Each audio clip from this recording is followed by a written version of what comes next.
Oh. Nembang nggih. Nggih. Masa Bawarian nggih, Pak. Bawarian nggih. Oke, kudu nganggo bawa. Walah, cawe to kok. Asmarandana Semarangan. Saged? Saged. Angel lho niku. Nggih, ya saya dari ajar mawon, Pak. Oke. Oke. Ya. Ya. Asmarandana nggih. Iya, alah. Nek salah benekne nggih, Pak. Oh, tak benakne. Salah ora nek sing nyeneni sampean. Mergo sampean jek cilik ya ayu.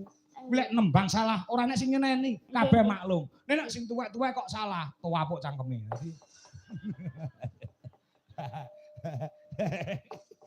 Ya. Sinten, Mas? Nah. Niki jenenge Mas Freddy.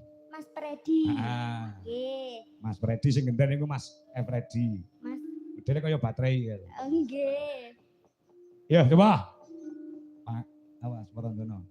Aja turu.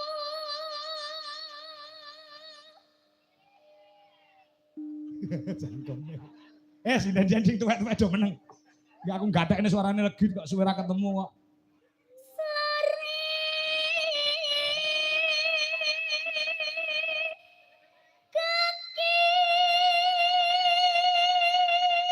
Bapak-bapak, kanca-kanca tepuk tangan dulu buat Nduk Legit yang luar biasa suaranya.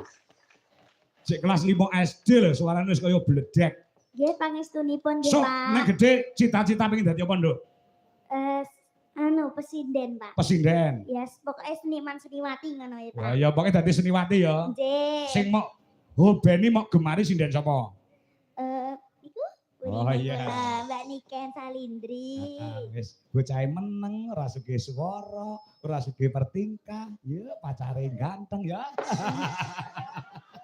Ya. Jos. Nggih. Ya, terus. Nggih.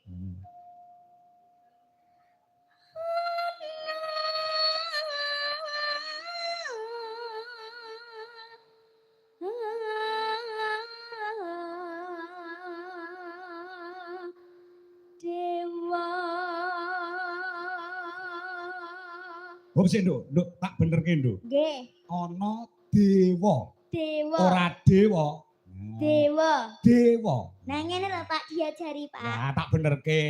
Bapak enek karene wong salah mergo sing ngajari kok masa ora iso bedakne ing antarane dewa karo dewa. Dewa. Nek dewa ki tanpa hak, nek dewa kuwi nganggo hak. Nggih, ulang nggih Pak. Oke, yo balen iki.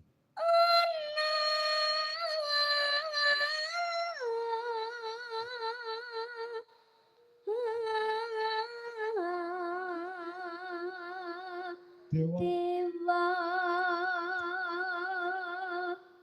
nganglang jagat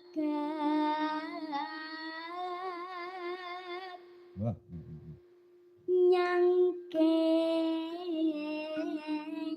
pokok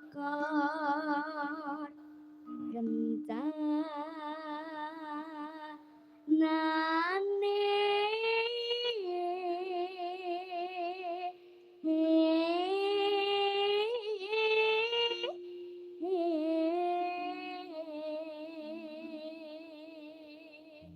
Sing ngajari nyinden sapa sampeyan?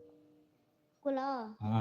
Pak D kula, Pak. Pak D sapa? Pak Deko. Oh, alah Pak Eko. Pak Eko ki Pak D mungkin kakak kelas Pak Kang. Nggih, Pak Deko kalih Pak D Bagong Kendang. Oh, Bagong Kendang. Nggih. Ora ibumu sing ngajari? Mboten. Oh, ibumu ora iso nembang kok.